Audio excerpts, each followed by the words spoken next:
Well, a lot of people are talking about retirement and how far away it is in the future. And more people, Jackie, here are retiring earlier and earlier and enjoying life. If they're lucky enough to do so, I applaud you. So we want to find out from Loren this morning, is there a good time to retire? And what do you look at with those factors? I'm sure there's many. Do you do it when you reach a certain age? Are you looking at the stock market? Are you just waiting until that plan is perfectly in place? When is the perfect time to retire? There are a lot of factors that go into what makes sense as far as the timing from a retirement standpoint. What we want to talk about today from a timing standpoint is you want to be able to retire when it makes sense for you, and you do not want this market, this crazy roller coaster market, to dictate what is the right or what is not the right time for you. And a lot of the ways that you can insulate yourself from the market as far as it controlling or it dictating the right time for you to retire is to have that plan in place.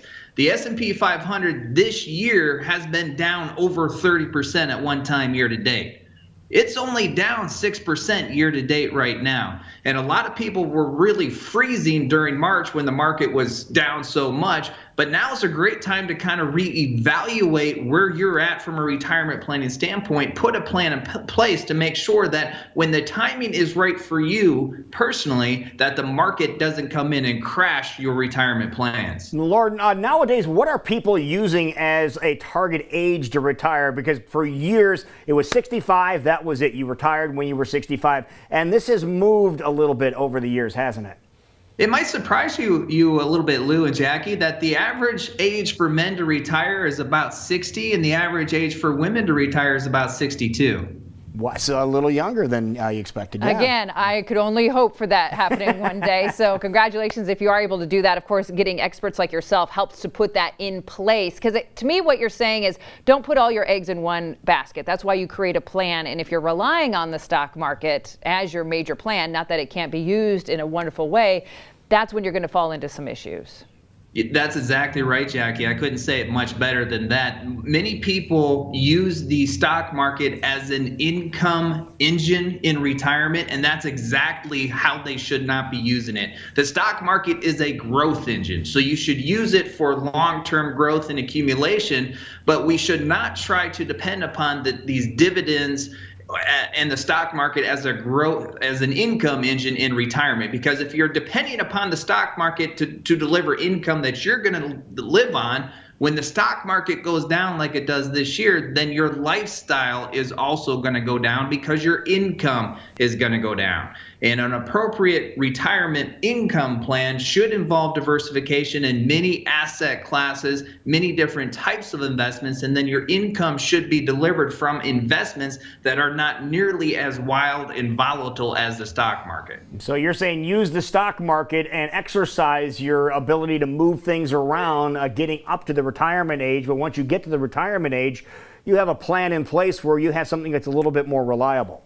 Yes, and this is why retirement planning is so much different than accumulation planning, because if you're 30 or 40 years old, the stock market you're using for what it's designed for, which is growth. And when we go through these wild times, it's just your 401k or your IRA that's down 30%. It's not your lifestyle. If you're using the stock market to deliver income in retirement, and it goes down 30%, then it's your lifestyle that goes down 30%. And that's what creates so much anxiety for these pre-retirees and retirees, is that their retirement lifestyle is so dependent upon what happens in the stock market. And nobody can control the stock market. You guys can't control it. We can't control it. But to a large degree, we can control how your portfolio reacts when the market goes up and when it goes down. Yeah, and Loren, there's proof in the pudding, because history shows us, and you were here sitting at the desk with us saying the market's fabulous, but it is going to go down. Now, none of us saw a pandemic coming, but you were here at our desk saying this will eventually happen. So history proves everything that you're saying right now. The market was so good for so long. Volatility inevitably is a part of this market. And we saw volatility this year. We're going to see more volatility this year because the market does not like uncertainty. So whether it's the pandemic or it's the massive rioting across the country or it's the election coming in November or it's the fact that the economy may not reopen as quickly as what the market likes to, there's so many different ways and reasons that this market can go sideways. You just don't want your retirement to go sideways with it. All right, let's talk a little bit about that too, with everything that's going on in the U.S. right now and the election that is coming up. Are you saying that there is a chance that we might take another hit before this 2020 is over? I would say most likely. I would say most likely this market is going to be more volatile, like what we saw earlier this year. Now, that doesn't mean that your portfolio has to be that volatile, but there's so many different ways that this market can go sideways that I think it's more probable than not that we're going to see some increased volatility.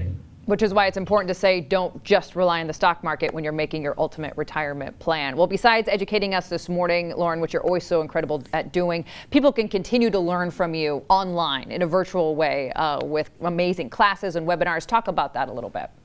Well, we have a couple different online workshops that you can find information at our website, merkelplan.com. You can sign up for those. They're complimentary.